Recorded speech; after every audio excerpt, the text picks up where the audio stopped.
I'm going to go ahead and hit new composition with here. Right now I have mine set to 1920 by 1080. That's a pretty good aspect ratio for like things that are going to be on screen. I have it set to 20 seconds. I don't think we'll need more than that. If you want a more square format, you're certainly welcome to do a more square format. But the way I had it set up in the original document for Illustrator is 1920 by 1080. You can also choose, HD TV 1080. I have it set to 30 frames a second. They actually do 29.97. If anyone knows why they do that number, I think it just maths out a little bit better that way. And I have it set to 20 seconds. Now I also add a single frame pretty much all the time on no matter what time period I add in. And just a reminder while I do that, I'm gonna go ahead and click OK with this. Let me know if you need me to go back to that. But if you zoom in all the way when you're at the very last frame, do you guys see that when you have that kind of last frame, it doesn't let you move forward to the very last frame in the instance? And I think the reason being is that the way that keyframes are set up, it actually needs to go somewhere for it to be a keyed frame. Otherwise, it just ends. So I always add one extra frame. If I want a nice round number, I just add one extra frame to the composition. Okay, so let's go ahead and get this comp in here. I want to go ahead and find that file. So find the Illustrator file that is called First Try and drop it in. I just drag and drop that file right into the project section to be able to add it in. You can also go to File and Import, I believe. And we do want to drop these in as a composition with retain layer sizes. That'll give me my composition that I need and all my layers split into a nice little folder there. And I can go ahead and drag and drop this one onto my timeline to be able to get everything sort of centered up evenly with the comp. Now we're going to get ready to jump into this. So I'm going to go ahead and double click on this one to go into the pre-comp, right? So this is sort of a pre-comp container with all of the particular layers that are within there. And I'll double click on that to open it up. And all of this is really just for planning necessarily than it is anything else. And the thing that you animate could just be one shape. And the rest of this is just there to help you plan. So by the end of your document file size, when you do a motion design like this, it's going to be a very nice small file size with good quality because the only thing that actually is going to hold all the animation is just one single object. Now there's a couple other ways to do this, but let's try it this way first and we'll see if we can get it going the other direction, depending on which way you think will work better. Or did I say before that I would tell you? I think I told you I would tell you, didn't I? So you guys want to pause here just for a second and we'll talk about what the other direction is, or do you want to try this way? If you want to try it this way, throw out a clap emoji. If you want me to go ahead and tell you another way that this could be composed rather than just choosing a single path that you manipulate all the way around, if you want to know a different way to do that, go ahead and do the confetti emoji. Okay, I'm seeing kind of a split here. I am seeing a little bit more claps first. I don't think this will take a lot of time, and I want you guys to start practicing these things without me saying, okay, this next step, okay, this next step. I want you guys to jump in and see how quickly you can put this together to get it to work. So let's try this first, and then we'll go over another way, because I think it's good to not do this just once. I think it's okay to do this more than once, and I think that was a kind of a general representation of the votes there as well. Okay, thank you for hanging with me. Appreciate the voting. All right, so what I want to do within this, again, is just be able to switch one of these. And I think a good one to switch within this would be the origin point. And that's kind of how I set it up within the first time that I put this together. Get back out of there. I accidentally double clicked on one of these layers, which takes me into another tab. It's just another tab up here on the composition setting, and I just closed it. So if you do something similar, it's okay. Now let me show you how you can convert these into shapes, because there's actually a way that you can have After Effects do that for you. It does a pretty good job of visually representing the shapes, and I think it actually keeps track of all of where the points are from the Illustrator file. So I didn't talk about this when we were looking at the Illustrator file, but I did go through a process of simplifying the points on these shapes that I drew. So I sort of drew these with the pencil tool and then simplified the paths. And if you guys don't mind, let me just switch over to that really quickly. I promise this won't take long. But as you select these shapes, if I switch to my white arrow tool, it's right here. And you can see that there's about the fewest number of points almost. Maybe this one could be removed, but the fewest number of points that you could possibly be used to be able to create a shape like this. Traditionally, when you draw something with the pencil tool, it's going to be kind of like a little bit crazier. So like if this is the shape, do you guys see how many points it put into that space? Like that's quite a lot of points, right?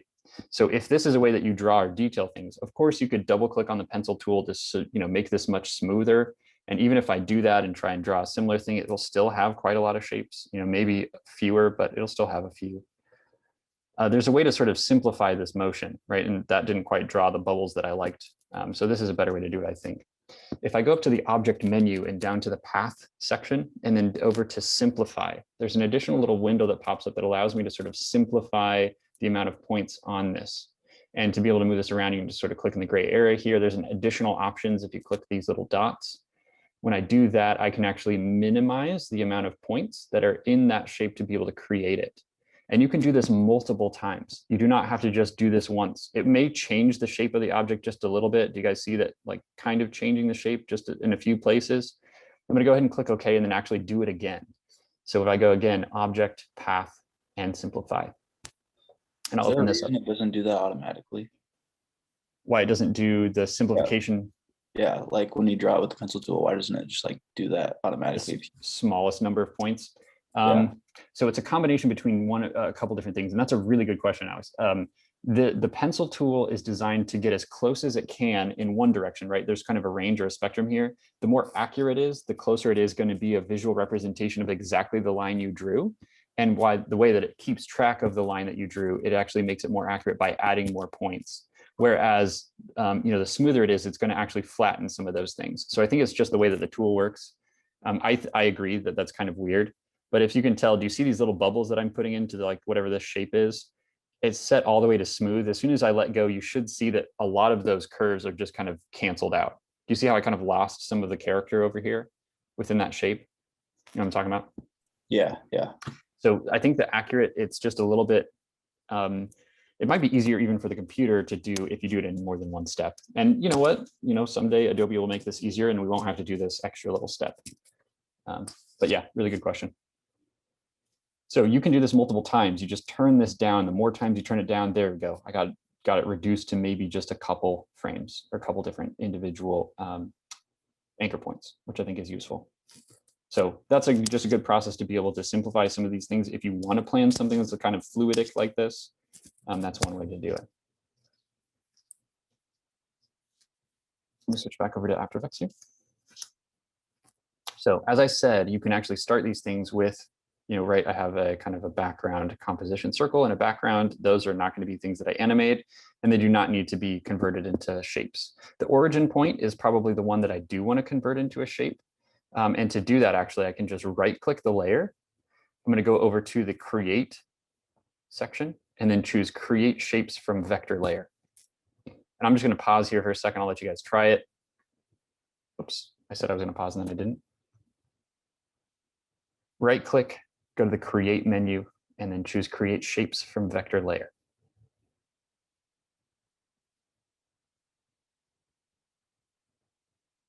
And when you do that, what it should do is just create a new layer that is then now a shape layer, something that you can then animate the paths with. Now, I know this starts very, very small. I apologize if it starts a little bit too small to kind of manage. You do have to zoom in a little bit in there. But as you can tell, I now have a completely new layer. It actually turned the eye off on my original origin point so that that layer is sort of gone. And you can actually delete this. It doesn't delete it from the whole project because it will still exist within this folder area within the project menu in the top corner. You can actually delete this from your timeline if it's not something that you need. You don't want it to take up space. Oops, I didn't want to delete that. Sorry. Here we go. So now I just have a single shape layer that I have turned and sort of converted these. You can actually convert all of these into shape layers if you want. But as this sort of like first practice as run at this, these are just going to be guides that we can eventually delete or get rid of. They can actually just be locked into place. We can also maybe make our origin point be on top of all these layers so that we can easily see it. And then I have it already set to a different color because it's a shape layer. You could change the color of that layer if you'd like. I think red was a good one from last time. And then I want to open this up and drill down into the contents. And I'm going to pause there for a second so that you can set up your documents similarly. Again, I will just give you time to work on this. So I'm not intending this to be fully step-by-step, but if we can sort of get to the same point, I think that will be useful. Go ahead and throw me an emoji when you get to there. I think I missed a step. I'm What was the first thing you did? You went to open and then. Yep, no problem. So let me back up here just a sec. So as I back up, the way to sort of create the, did you get into the composition so you can see the layers? Are you there? Yes. Okay, very good. So I just locked a couple of these. So my composition and background sort of just stay. I want to right click origin point 1. So right click on that layer. Did you get that far? Yeah. Okay, and then go to the create menu and create shapes from vector layer. Okay, that's what I missed.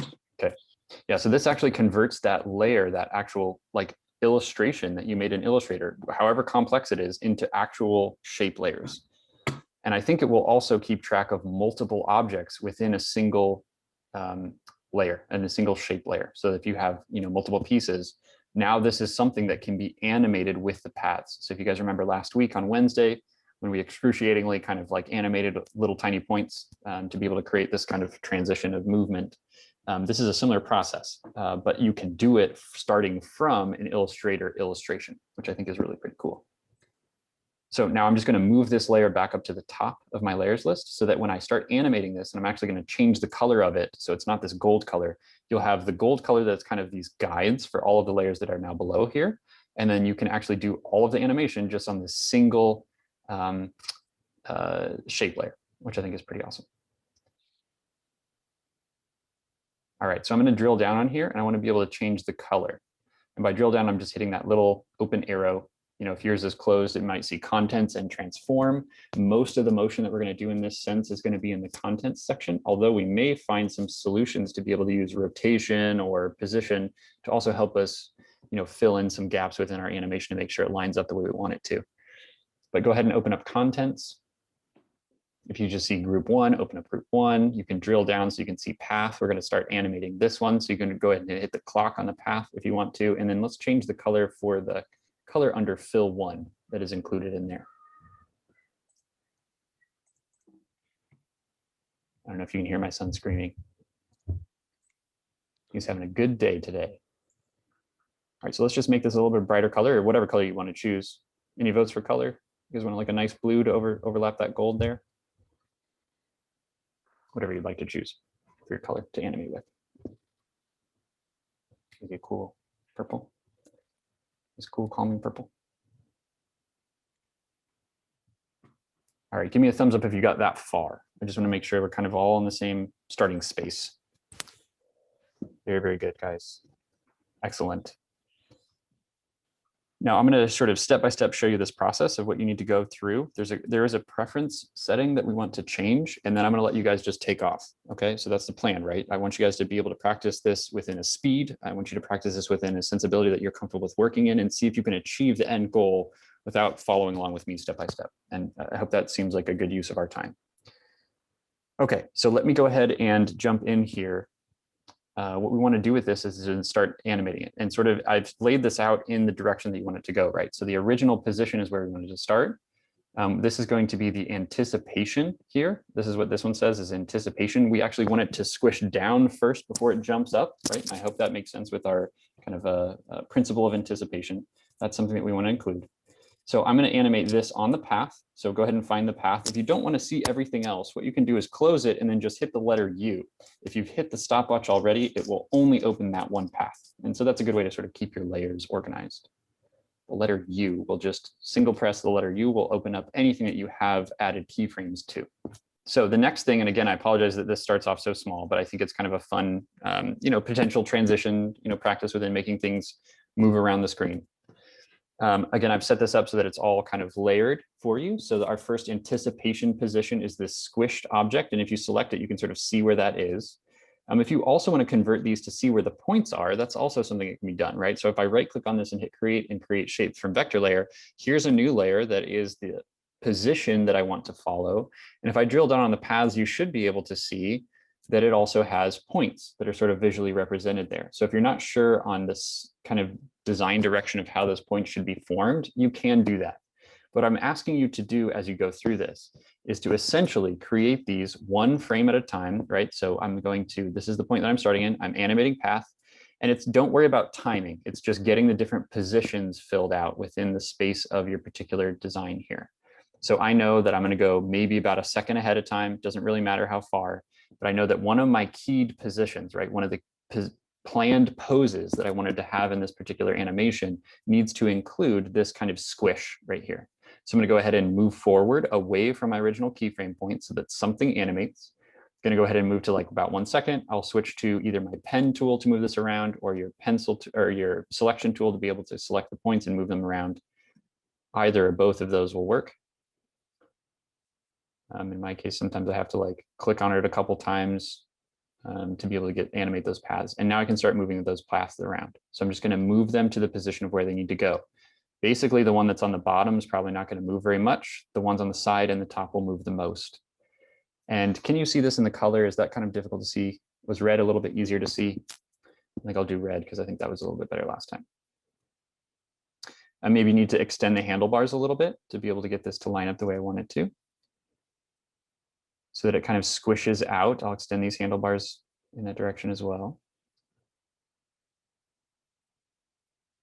Whoops, I added an anchor point on accident rather than manipulating the shape that's already there. So I needed to hit Command Z to go backwards 1. And I'm just sort of manipulating this whole circle to be like a lima bean now instead of a circle. And that's one of my keyed positions that I wanted. And again, if you're following along with me, that's awesome. Go ahead and just check out my screen real quick. I want to get to the point where you guys can take off here. So the next thing, again, I'm going to move forward 1 full second, make another keyframe, and I'm going to go ahead and kind of move my screen so that I can see the next key position, which is this one. Now, this one is probably going to have some extra points. And if I know that this is number 1 in my position here, I can actually, again, right-click, choose Create, and convert shape to additional shapes. I may need to add some points in here. So as I have selected this path, let's double check if we can see what those paths are. Let me select my pen tool here. So it's like 1, 2, 3, 4, maybe only 4 points again, which is perfect because we only have 4 points so far. So let me go ahead and delete that layer because I don't need it. Just turn the eye back on for this number 1 position. And then I will start animating this path that I have in my origin point. And you can rename this. This is like your moving buddy if you want to rename it. This is my motion dude. All right. So let's go ahead and move this around, right? So I'm going to start animating the points. Let's start maybe with the one that needs to go the furthest, which is the one at the top. So I'm going to go ahead and just drag this one over to where it needs to go. I'll then position this one about where it needs to go. This one needs to go in a spot. I may have to add some points here. It's okay. And then just start kind of turning these until I can get it to kind of do the motion that I'm wanting it to do. Some of these points that I have on the ends, just to get them to round, I kind of extended the handlebar kind of lengthily on one side and position the point at an angle. It takes a little bit to kind of get these positions the way that you would like them to be, and also kind of have the angle that you want them to have. And I apologize if there's a little kind of glitching effect when you move these things around. I don't know if this is continuously rastering already. So it's set the full amount that I can within the frames that I have. So apologize for the detail here. We're just zoomed in really close. So as you're animating things on screen, it's going to have pixels. Okay, so that was kind of the shape. See if I can get a little bit more of a hook here in the front. This one, and I may need to add a point here to bubble this. Again, just hang with me for a second. I'll give you guys time to work on this individually. And if you're already jumping into yours, that's awesome. Just come back for a second. Let me show you how you have to manipulate these things if you want to add and then eventually subtract points. Some of these shapes are going to require you to have more points than others. I can go ahead and just add a shape and a point to this anytime. What that does then is just add a new point going backwards in time to a previous size. If you also want to be able to remove points, there should try this, and it may not give me the update because I've already done this once. If you hold on the command button and try to remove a point, there may be a little message that pops up that says, hey, if you try to move points, it won't keep track of it within time, and you actually need to change a setting. So let me just show you where that setting is that you need to change. If you go to the After Effects menu up at the top, down to Preferences, and then General, there's a little button here, right here, that says Preserve Constant Vertex and Feather Point Count when editing masks. This will prevent you from being able to subtract points if it is checked. So within this particular process, the way that this works, you can actually add and subtract points anytime, but it may kind of delete the point for all of the instances along the timeline if you do that. So I just unchecked this and it will still try to just keep them separately at different key point frames within the composition. It's funny, right before you mentioned that, it happened to me. Yeah, that little pop-up. Start over, yeah. Nice. Yeah, and that's okay. Just go ahead and go back one step, go up to After Effects, Preferences, and General, and then see if you can uncheck it. And it tells you, the directions are on the screen, where to go to do the Preserve Constant Vortex and Feather Point. Just uncheck that one and hit OK. So now you can sort of freely delete. I don't know exactly what else that's going to mess up. You know what I mean? Like, so there may be some other functionality issues if anyone knows more specifically than I. Just offhand, I'm sure I could research it. I haven't dived in yet. I was just kind of preparing the demo last night. So, all right. So I've got that shape pretty well laid out so far, kind of the shape that we generally wanted it to have. And let's double check the motion that does what we want, right? See how it kind of deforms itself to fill that space. And it doesn't always do exactly everything perfect, right? Because it's adding points as you go forward in time, it kind of gives it a little bit of a twist. That's some of the constraints. There's plenty of opportunity where we can either speed this up so it's never noticed, or go back through and add another keyframe somewhere in here and kind of just adjust the motion, right? So I could add a keyframe right here, and I'm going to click the keyframe button so you know I'm adding a keyframe. You do not have to click the button, but I could just sort of just start like manipulating the shape so it flies or starts going in a little bit more of a kind of bubble direction. So it kind of mimics the additional shape. And so now it'll go to that position before it goes to the next position, which then got rid of that kind of wiggle within the space. You can do this individually in steps. If you just want to, step 1, go to each of the positions within the composition. Step 2, you could go around to and kind of make some adjustments as you go along. Okay, questions? How do we feel about this so far? So I think so. When I tried doing the second part after squashing it, my entire thing moved to where it squashes instead of like going up at the second point. It like squishes at that point and then stretches up instead of like at the starting point. I don't know if that made any sense. Okay, so let me back up here. You're talking about position 1 and 2, right? So like it starts off as a solid circle. Yeah.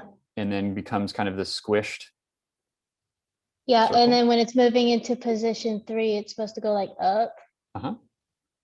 Well, when I moved my ball to get into that position, it moved all of my frames up. All of the frames or the anchor points? Do you mean the anchor points? I think so. Yes. So the little points on the object, it should move them all.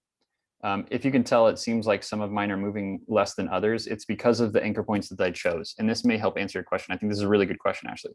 So if you can tell, the 4 points from the original circle, there's one on top, one on the bottom, one on the left, and one on the right. So just sort of north, south, east, west. When you move those, it's pretty easy to see how those should be moved to be able to hit that sort of next position, right? You can just take the ones that are east on the west and sort of pull those out. You can take north and kind of squish it down towards the south. Does that help kind of explain the way that you move these around? What I then did to be very specific about which points do move, the ones that need to move are the one that is on top needs to also continue to be the sort of the leading point as it continues to expand that motion, if that makes sense. So the point that needs to go on top needs to be the top point. The one that stays on the bottom, the south point, should be still the southernmost point on this particular neck shape. And then the east and the west points are then going to both raise up and kind of then connect to those points. And at that point is when I needed to add one more point to be able to get the shape to form the way that I thought it should be. So there's actually now 5. Does that help answer the question or no? Well, kind of. I think I found my problem while I was watching your screen. Okay. My anchor. So the anchor point where it like expands and moves from is in the center instead of at the bottom like it is on yours. Gotcha. But I can't seem to move it. It won't let me move it. Anchor points. Okay, so this is in the center of my composition. I haven't moved any of the layers around. I was just zoomed in like really far. In the middle of your shape where it's got the like the crosshair thing. Uh-huh. Yours is at the bottom. Mine's in the center. So let's see, are you animating the path and not any of the transforms? So I'm not actually messing with this, the anchor point. Yes, I'm on the path. Okay. So yeah, the anchor point shouldn't come into play too much. It just is sort of if you were to change the transform options. So you shouldn't see the anchor point, I don't think. When you're on the path section, you'll just see the paths. Is that what you're talking about? This actual anchor point, the crosshair? Yeah. Okay. So yeah, as much as you can, I would say try to ignore where that crosshair is and just go off of the path, because we can add things into transform, right? So like if I want this to spin around, I might move the anchor point to be over here somewhere temporarily, because you can animate the anchor point. And this is a good point, right? If I want this to sort of spin as it travels around, whereas my previous example doesn't do that very much, I think this is a great addition to the animation tool set to be able to then animate the anchor point to move over here and then use rotation to get this object to sort of spin around the anchor point that's over here. And I can just do that really quickly because this is something that I think we're wanting it to do next, is if I animate the anchor point, I can use this pan tool to be able to move it. If I can find it on my screen, it's hard to see at the same time. But like, see right now, yours is at the bottom, so that when your stuff expands, it goes up. Uh-huh. Mine's in the center, so my stuff expands from the center and goes up and down. Okay. So I can't get my anchor point to move towards at the bottom so that my stuff only expands up like yours is. I see. That's okay. I think that's probably fine. It may be that if you delete an anchor point or delete a keyframe and go back a couple steps, make sure that your southernmost point is the one that stays at the bottom.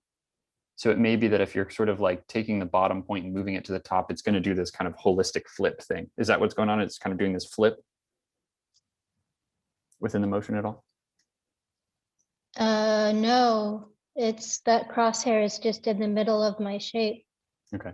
So how about, can you share your screen here in just a minute? I may be able to help you. Join in on my laptop. Do you want to try that real quick? Because I'm on my phone currently. Okay, let's see if we can, let me go ahead and get everybody ready to work on this process and kind of move forward. And then if you don't mind, if you want to switch, we can see if we can sort of fine tune what you have going on your screen. I'm not able to kind of see it in my head at the moment. Sorry about that.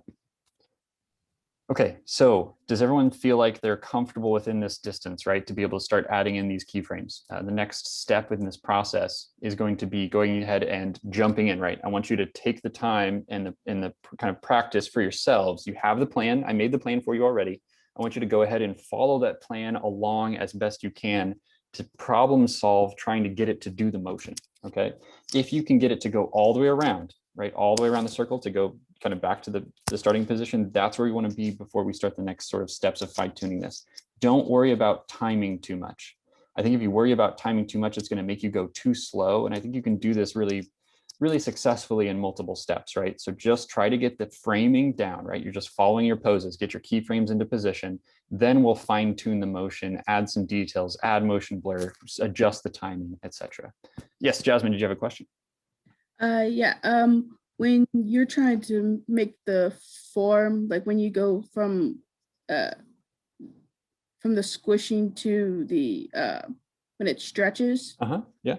When you done the key points with the pen, and they have the bar, how can we break that bar when it's so that way the 2 points are not like if you turn clockwise, the other one turns clockwise, but you don't want that. You want to break that so it can actually, you could just move one. Yes. Both. Yes, I think I know your question here. So, and this is actually something that commonly happens when you just do the keyframes. So, you know, the points don't always kind of participate, if I could say that. They don't always do exactly what you want just because of the limitations of the particular motion that we're adding in. So I think what you're talking about, and let me just see if I can do the next one to sort of signify this. So, right, I'll go to the next third here. I'm going to go ahead and add a keyframe. I will try to select these points so it lets me move them. Oh, and do you mean, maybe this is what you mean, to be able to change the angle or direction of the anchor point? What's the hotkey to be able to get these handlebars to go in different directions like this? Is that what you're asking? Okay, yes, okay. Sorry about that. I was misunderstanding at first. So when you're selecting the point, it is with the pen tool. and you do want to hold down the Option key.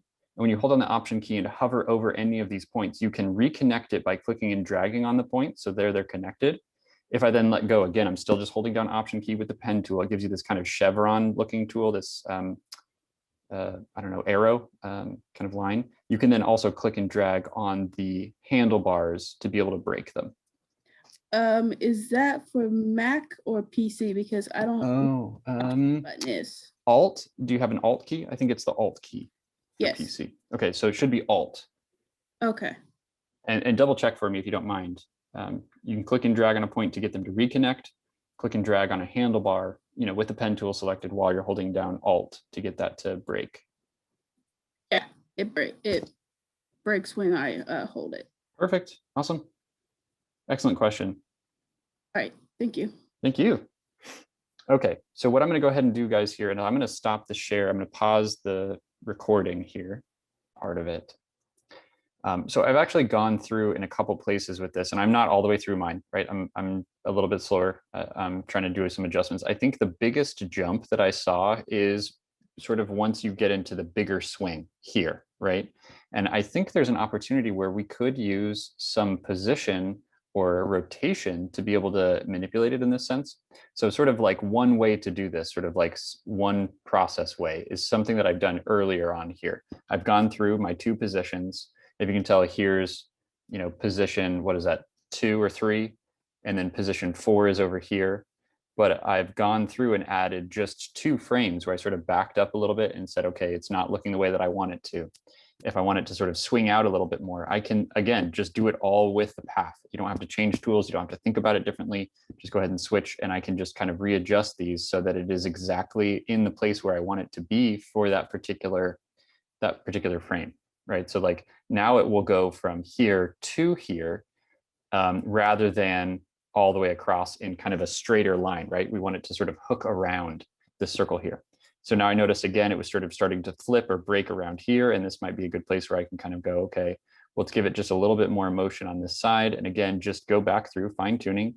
Just takes a couple, you know, seconds, like less than a minute really, to just go through and kind of adjust that so that it then deforms the way that you want it to. And maybe this whole thing kind of needs to move over up here, this direction, so that it follows a little bit more in line with the object that it's headed towards next.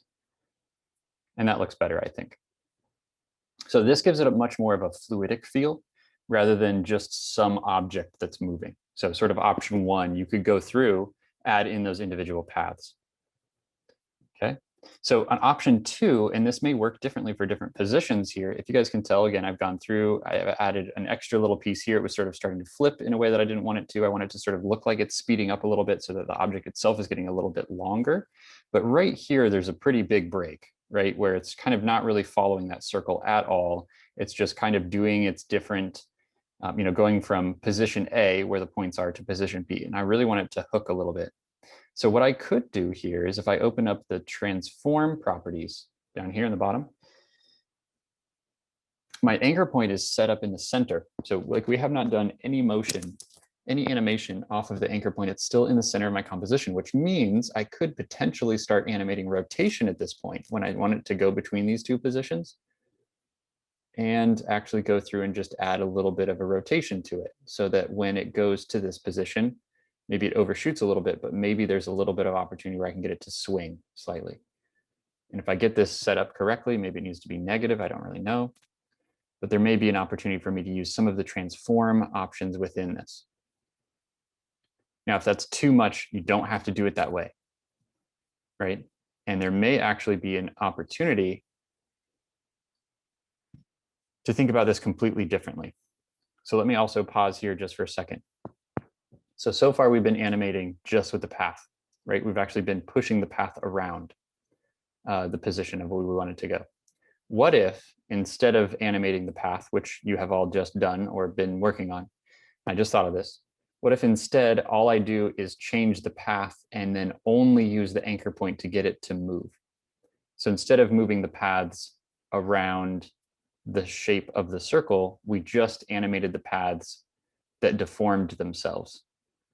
Does that make sense? So what if I use the rotation, right? I just set it up as a rotation. This is the anchor point. The anchor point doesn't move.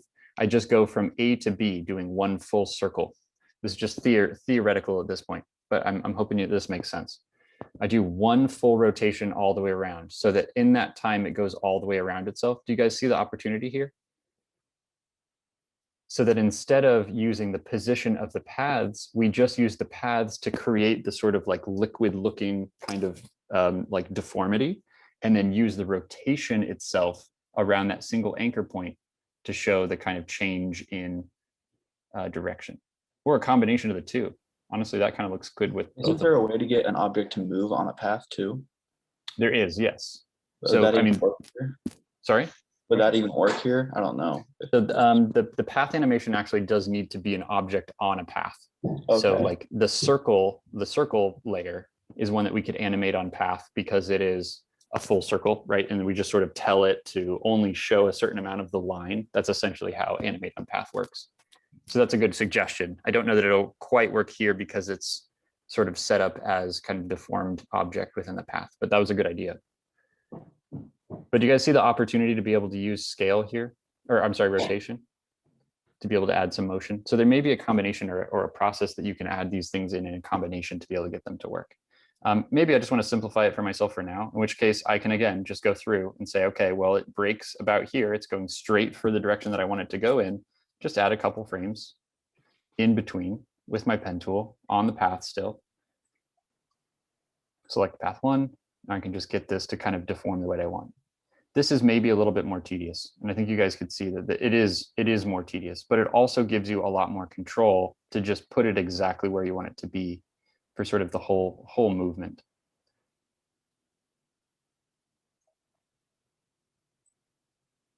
And then I have a completely other way that I wanted to share with you, but not yet.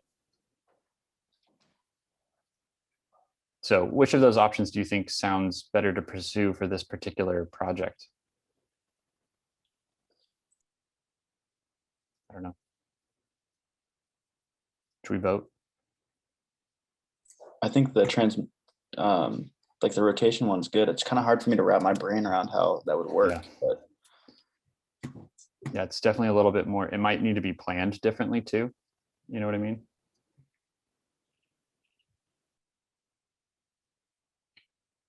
But again, just going through and kind of adding some adjustments. So now it doesn't go from, point B to, from point A to point B, it goes to another position in between so that I can actually fine tune it a little bit. So again, where is it broken? Kind of halfway through.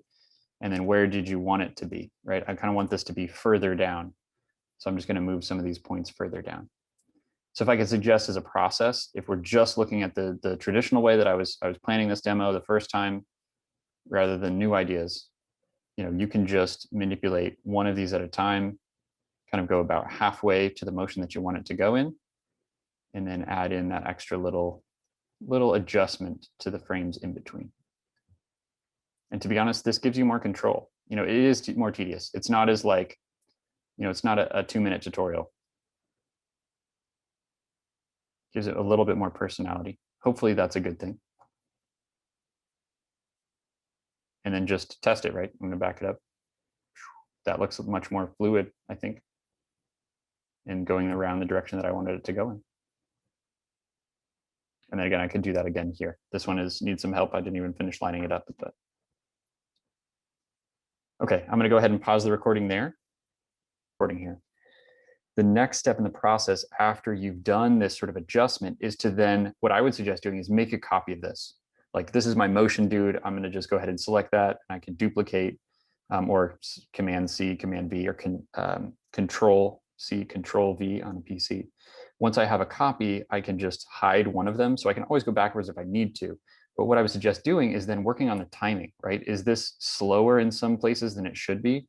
Well, what I can do, not manipulating the paths anymore, but I can go in and just move the keyframes closer together in places where it should be faster. So then I can say, okay, well, this initial kind of jump reaction is way too slow. I can select multiple frames, move them a little bit closer. When I get that kind of anticipation jump that I want, let's speed it up now in this kind of like swooping motion. You'll actually have less time of frames to correct if you speed up the timing first. So maybe you don't need to correct as many things in between, because when you speed it up here, right? Like, let's say this is the kind of speed motion that I wanted it to have. And again, I'm just like moving these keyframes super close together. I drag selected them. I'm just then holding shift and clicking on them to deselect the one that's already selected to get the timing the way I want. And I'm doing about evenish spacing between the frames, more or less.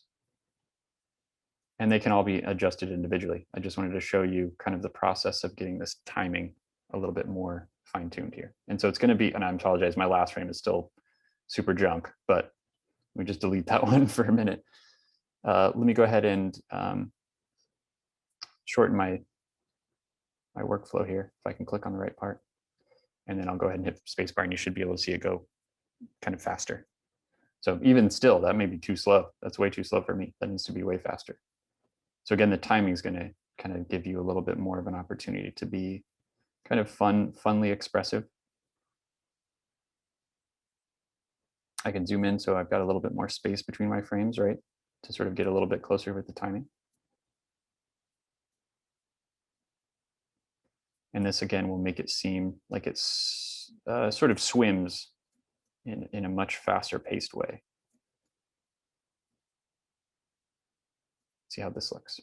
And I'm sort of having the time, right? So far the motion will happen in about a second. And I haven't added any details. I haven't added like, I could add color change to this. I could add little effects to it, but this is going to be, I think, a much smoother kind of swoop, right? And because you've reduced the amount of time, let me just zoom out so you can see it. Because you've reduced the amount of time in between each of these, and again, I'm only about halfway through my set, so many of you are ahead of me. But there's less opportunity to see the mistakes between the timing and the frames when you have worked on the timing. So as a step in the process, I think the timing can give it a lot of character. And I think it was advantageous for me to go ahead and add in a couple frames where it doesn't seem like it just goes straight from, you know, here to here.